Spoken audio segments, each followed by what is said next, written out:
तो सबसे पहले जय हिंद एवरीवन। और कैसे हो सभी? अच्छे हो?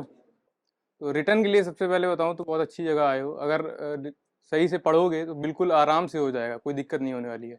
मैंने भी सर ने जितनी भी गाइडलाइंस सर ने बताई थी, जैसा टीचर्स बताते थे, मॉक टेस्ट बहुत ज़रूरी है, मॉक टेस्ट तो बिल्कुल देना है।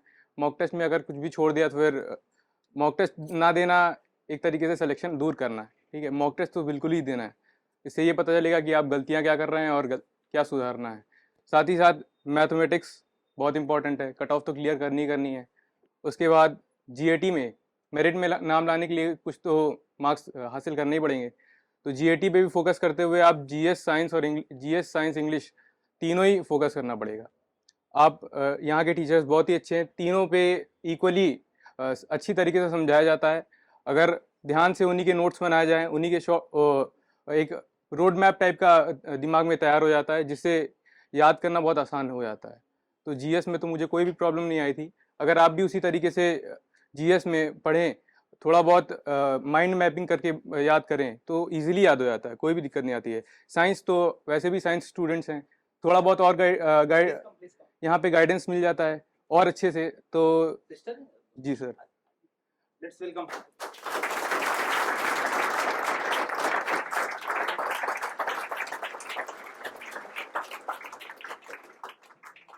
यहाँ साइंस में और गाइडेंस मिल जाता है तो और इजीली आराम से निकल जाता है। इंग्लिश में ध्यान देना बहुत ज़रूरी है, क्योंकि 50 क्वेश्चन आते हैं इंग्लिश से, और इंग्लिश बहुत स्कोरिंग और इजी भी होता है। थोड़ा ध्यान दिया जाएगा, इम्प्रूव करा जाएगा। अगर कोई यूपी बोर्ड से है तो मैं समझ सकता हूँ, कभी कभी होता है कि हिंदी मीडियम से पढ़े होने के बाद भी हिंदी मीडियम से पढ़े होने के बाद प्रॉब्लम आती है इंग्लिश समझने में। कुछ कुछ टर्म्स ऐसे आ जाते हैं जिनको समझ में नहीं आता है। वो प्रैक्टिस के ऊपर डिपेंड करता है, आप जितना प्रैक्टिस करेंगे उतना आराम से समझ में आने लगेगा। कभी कभी होता है कि मीनिंग नहीं पता होता है, लेकिन सेंटेंस पढ़ने के बाद उसका सेंस निकल आता है, तो उससे इजीली सॉल्व हो जाते हैं। तो रिटन में सर जैसा बताते हैं बिल्कुल वैसा मैंने भी वैसे ही किया था, और मेरा रिटन निकल गया था। आप भी वैसे ही करेंगे, आपका भी 100% निकल जाएगा। और एसएसबी के लिए तो बेस्ट है ही। एसएसबी के लिए मैं और कुछ भी नहीं कह सकता, जैसा सर कहते हैं वैसा करिए। आप आपका एक्सपीरियंस मेरा एक्सपीरियंस बिल्कुल अलग अलग हो सकता है। मैंने जो सर ने मुझको कहा था इम्प्रूव करने के लिए, वो मैंने इम्प्रूव किया था। आपके अंदर इम्प्रूवमेंट के क्षेत्र कुछ ना कुछ अलग अलग होंगे, उस हिसाब से आप इम्प्रूव करेंगे, बिल्कुल ईजिली हो जाएगा। और मेन तो अभी आप सब रिटर्न के हैं, तो रिटर्न पे बहुत फोकस करना ज़रूरी है, क्योंकि रिटर्न में अगर मेरिट आ गई तो मेरिट आउट होने का डर बिल्कुल भी सारा चला जाता है। अगर 400 प्लस मार्क्स आ गए आपके तो मेरिट आउट होना बिल्कुल भी नामुमकिन है आपके लिए। उसके बाद बची है एसएसबी। अगर मैं आपको आप चाहे तो मैं अपना 5 डेज एक्सपीरियंस शेयर कर सकता हूँ। और अगर जरूर ये बताइए कि जब आप मैसूर गए थे, मैसूर में क्योंकि डे 5 पे रिजेक्शन, जी पांचवें सर। दिन स्क्रीनिंग हो जाना, यहाँ की जितनी प्रैक्टिस थी उसमें मृत्युंजय ज्यादातर मैं इन करता था। और यहाँ पे फीडबैक भी आप जरूर बताइए, जी यहाँ सर। पे आपको क्या फीडबैक मिला था, और जब आप रिजेक्ट होके आए तो क्या फीडबैक दिया गया था, क्योंकि उसके 14 दिन बाद दूसरी एसएसबी थी। जी सर। तो सबसे इंपॉर्टेंट पता क्या होता है, आपका perseverance. It is key to get success in your life. मतलब आप एक फेलियर से हार नहीं माने। मुझे याद है जब ये 5वें दिन आउट हुआ था, उसके अगले दिन जो भी मेरी एसएसबी की क्लास थी, तो मैंने उसको क्लास में देखा। मैंने बोला मृत्युंजय तुम आगे क्या हुआ एसएसबी का? इसने बोला सर कॉन्फ्रेंस आउट हो गया। मैंने बोला फिर कौन सी एसएसबी? बोला सर 14 दिन बाद दूसरी एसएसबी है। ठीक है, तो हमारा जो भी कन्वर्सेशन हुआ था काइंडली शेयर, जिससे बच्चों को पता चलेगा कि हमारा फीडबैक कितना इंपॉर्टेंट होता है। और मृत्युंजय का फीडबैक मैं आपको इतना ही बोलूंगा, आपने मॉक इंटरव्यू देखा होगा, और बिकॉज इतने सारे बच्चे होते हैं, हम सभी के मॉक इंटरव्यू नहीं ले पाते। बट मृत्युंजय का इंटरव्यू मैंने लिया था, और रात में 10 बजे लिया था। ठीक है, तो मुझे लग रहा है उस दिन घर पहुंचते पहुंचते आपको 12 बज गया होगा, क्योंकि इसका साइक डोजियर का जो रिपोर्ट था वो पॉजिटिव था, प्लस पीआईक्यू बहुत अच्छा था। क्योंकि जेई एग्जाम भी इसने साथ में दिया, इसलिए दिया क्योंकि इसको टीएसटी एसएसबी भी मिल गई, और नेवी टेक की भी एसएसबी इसकी मिल गई, जो आ गई है अभी। ठीक है, तो ये सारे होलिस्टिक अप्रोच में स्ट्रेटेजाइज कैसे करना है अपनी प्रिपरेशन को, आप मृत्युंजय से बहुत अच्छे तरीके से सीख सकते हो। और हार नहीं माननी है। एनडीए क्वालिफाई नहीं हुआ, देखो रिटर्न भी क्वालिफाई किया, एसएसबी में स्क्रीनिंग भी हो गया, कॉन्फ्रेंस आउट हुआ, फिर भी हार नहीं मानी, अगले दिन फिर आगे क्लास में बैठ गया। और फिर 14 दिन बाद एसएसबी थी, नया नया एसएसबी सेंटर ओपन हुआ है, सिलेक्शन सेंटर नॉर्थ जालंधर। ठीक है, वहां से हमारा दूसरा रिकमेंडेशन है, अभी 1 महीने हुए उस एसएसबी के ओपन हुए हुए, और 1 महीने के अंदर दूसरा रिकमेंडेशन है वहां से। तो काइंडली शेयर की वो मैसूर के बाद का मूवमेंट कैसा रहा और कैसे आप अपने आपको फिर से बैकअप किया। सबसे पहले तो मैं मैसूर के बारे में बताता हूँ कि जब मैं मैसूर गया था तो फर्स्ट डे स्क्रीनिंग में मुझे कोई प्रॉब्लम नहीं होती थी, क्योंकि यहाँ पे बहुत अच्छे तरीके से समझाया जाता था कैसे स्क्रीनिंग में पार्टिसिपेट करना है। जीडी वगैरह बहुत अच्छी तरीके से होता था, तो कोई भी प्रॉब्लम नहीं आई थी। 5 डेज में मैंने अपना इनपुट अच्छा दिया था, लेकिन कुछ कुछ पॉइंट्स मुझे पता है कि मैंने गलती की थी, जबकि मुझे उस पर बताया गया था, वो मेरी गलती थी। और उसके बाद जब मैं यहाँ पे वापस आया तो मैंने सर को अपनी बताया कि इंटरव्यू के बारे में सारा एक्सपीरियंस शेयर किया। तो सर ने उसी पॉइंट पे वापस से मुझे बताया कि मैंने वहीं पे गलती की है, जो कि मेरा था। मैंने ड्रॉप लिया रखा था, और वो उसको मैं जस्टिफाई नहीं कर पाया था। उसको सर ने भी मुझे टिप्स दिए थे किस किस तरीके से जस्टिफाई करना है, लेकिन वो मेरी गलतियाँ थी जिसके कारण मैं नहीं कर पाया। दूसरी बार मैं जब आया था तो मैंने 14 डेज़ के लिए वापस से ज्वाइन किया। सर ने मुझे वापस से गाइड किया था, और साइक साइक तो सर ने बहुत अच्छे तरीके से बता दिया था किस तरीके से क्या करना है। टीएटी की स्टोरीज सर की गाइडेंस के कारण बहुत अच्छी बनने लगी थी, और एसआरटीज डब्ल्यूएटीज बहुत इजीली होने लगी थी जब इतनी बार प्रैक्टिस हो गई थी। सर भी जब ये 14 दिन के लिए बाद में आया था, तो जब क्लास में मैं पूछता था, तो जब इसका रिस्पांस होता था तो मैं यही कहता था कि ये मॉडल रिस्पांस है, आइडियल रिस्पांस है, other candidates can learn from this response. ठीक है, तो और मैं मान ही नहीं सकता था कि बोर्ड इसको रिजेक्ट करेगा। मैं कैसे मान लूं आपको, एक बार बोर्ड ने रिजेक्ट कर दिया, अगर यहाँ पे आपका पॉजिटिव फीडबैक है। ऐसा हो सकता है कि आपको 2 या 3 चांस लग जाएं, बट अगर आपके अंदर दम है तो बोर्ड को आपको रिकमेंड करना पड़ेगा। मतलब अगर आपने पूरी तरीके से प्रोसेस में सीख लिया, लगभग 2 महीने से कितनी बार जीटीओ ग्राउंड गए थे आप? Sir around 8 to 9 times. 8 to 9 times GTO ground.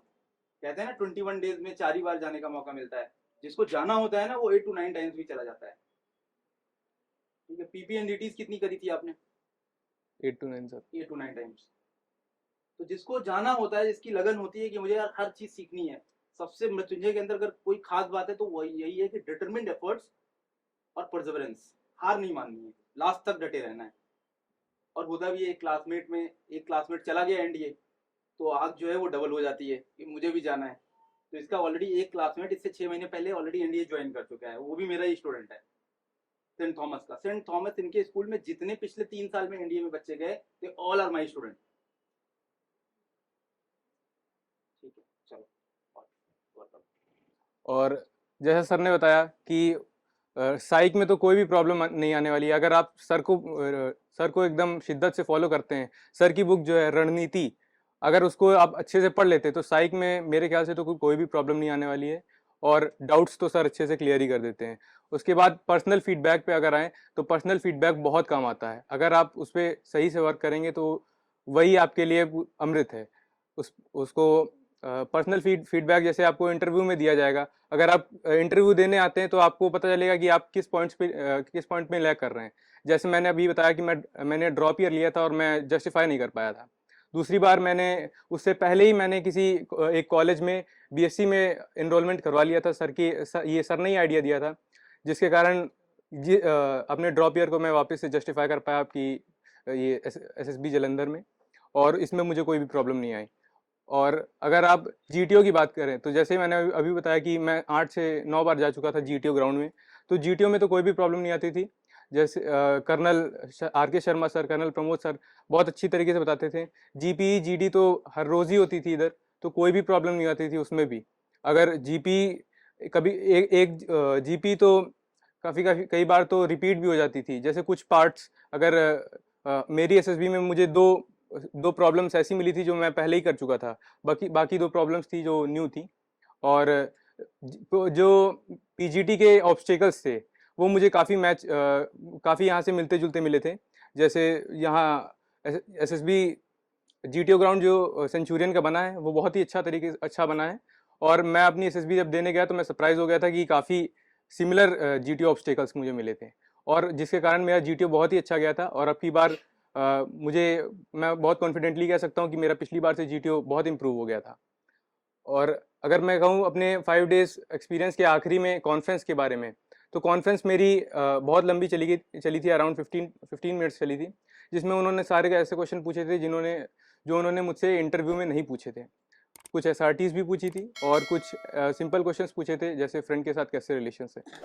और आखिरी में वो हमेशा यही कहते हैं कि it's nothing about your future. अगर नहीं होता है तो कोई दिक्कत नहीं है, अगर हो जाता है तो बहुत अच्छी बात है। सौरव गांगुली और अमिताभ बच्चन, अब्दुल कलाम, इन सभी ने एसएसबी दी थी और ये नहीं क्वालिफाई हुए थे, लेकिन अपनी अपनी जगह इन्होंने बहुत ज़्यादा अच्छी तरीके से एक्सेल किया था।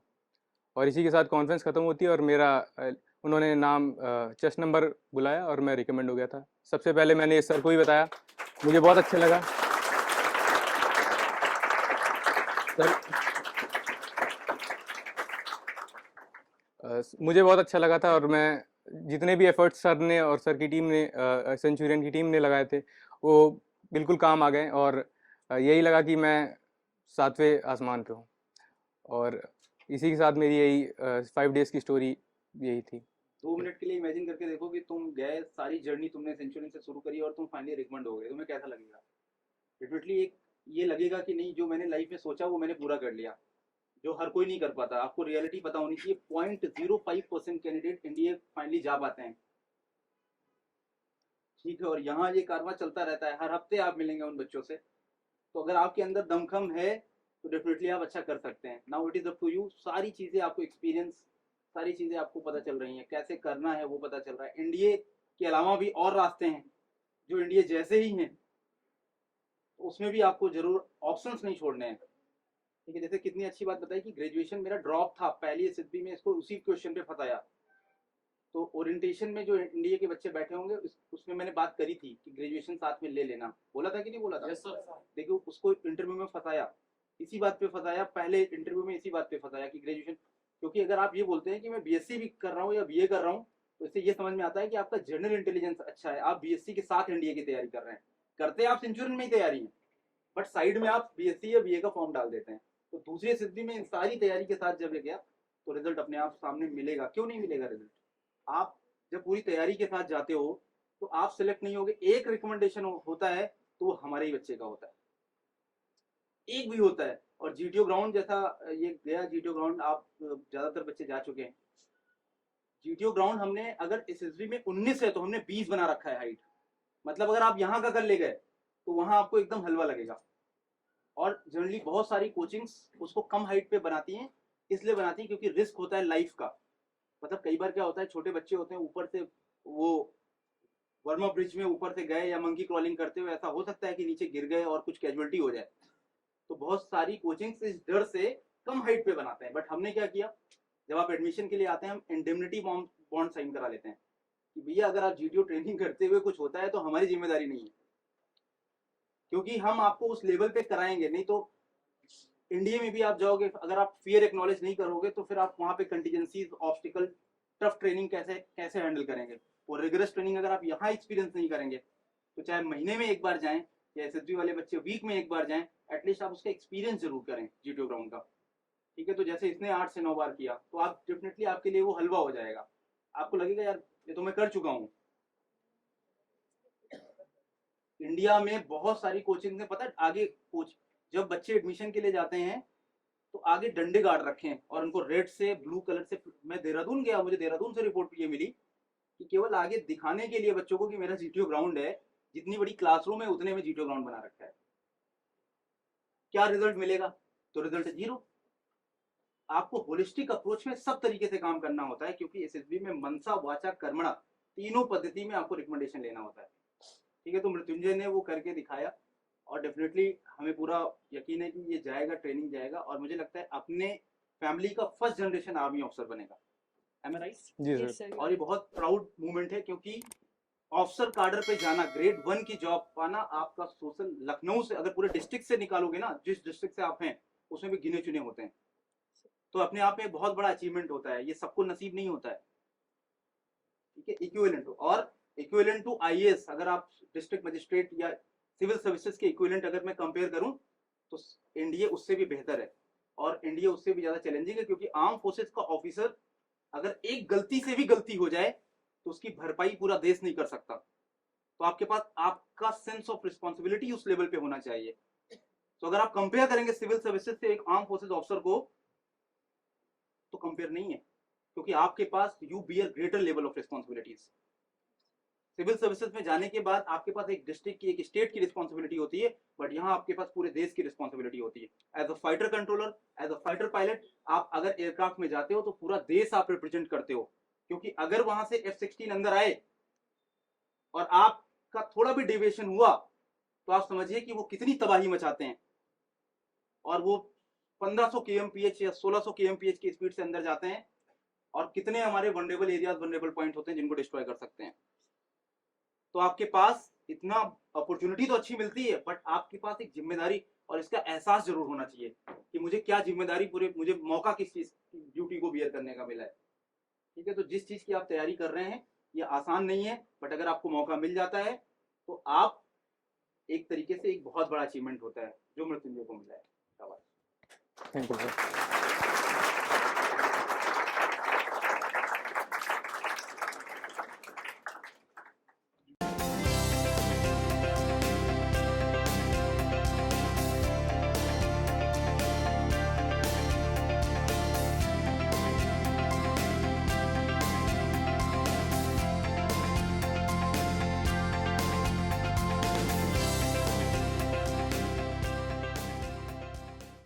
सन 2022 में भारत में सर्वाधिक सिलेक्शन देने के बाद अब सन 2023 में बारी है अपने ही रिकॉर्ड को तोड़ने की।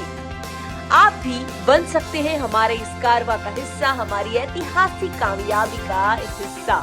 आज ही संपर्क करें हमारे ऑफिशियल नंबर पर और ज्वाइन करें सेंचुरियन डिफेंस एकेडमी।